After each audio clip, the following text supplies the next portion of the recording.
សួស្តីបងប្អូនថ្ងៃនេះមករៀបហាងតិចព្រោះយើងចិត្តដល់ថ្ងៃប្រម៉ូសិនអញ្ចឹងបងប្អូនហើយណាមួយផ្លូវគេកំពុងតែធ្វើស្អាតបងប្អូនមើលទៅឡើងឡងផ្លូវហើយរៀបចំចាក់សាបដាបងប្អូនហាងយើងខ្ញុំពុកម៉ែបងប្អូនមួយចំនួនដែលនៅខេត្តបាត់ដំបងប្រហែលជាស្គាល់ហើយឈ្មោះហាងអាហារឋានសុកោរវងមូលដើមពោមកស្រីបងប្អូននិយាយរួមទៅបើមកពីដៃ8មកចូលផ្សារពោវងបងប្អូនបាត់ឆ្វេងមកត្រង់រហូតមកដល់បងប្អូន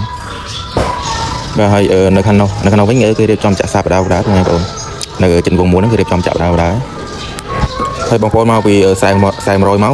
វៀងតាមវងមូលហ្នឹងក៏បានបងប្អូនហើយឥឡូវកន្លែងយើងអង្គុយអីឆ្លាស់ល្អបងប្អូនឆ្លាស់មកឆ្លាស់មាត់ល្អធំទលាយហើយមានតងមានអីនិយាយរួមទៅម្ដងហ្នឹងឆ្លាស់មកឆ្លាស់មាត់បងប្អូនហើយខាងក្រោយវិញមានកន្លែងមើលផ្កាយព្រោះខាងក្រោយមានតពោលផង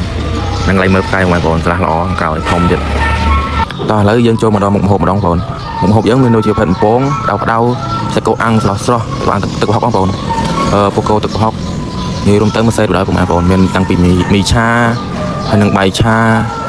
ហើយក្នុងមួយចានហ្នឹងពិតជាច្រើនមែនទេបងប្អូនយើងហូបយើងហូប4នាក់ចឹងអត់អស់មួយចានហ្នឹងបងប្អូនអត់ចង់អស់ហើយដូចជាស៊ុបវិញបងប្អូនស៊ុបយើងក៏ច្រើនហើយកន្លែងក្នុងថាសហ្នឹងយើងហូបអស់ប៉ុណ្ណាគេទឹកលុយប៉ុណ្ណឹងគេអត់ទឹកលុយយើងទាំងអស់ទេបងប្អូន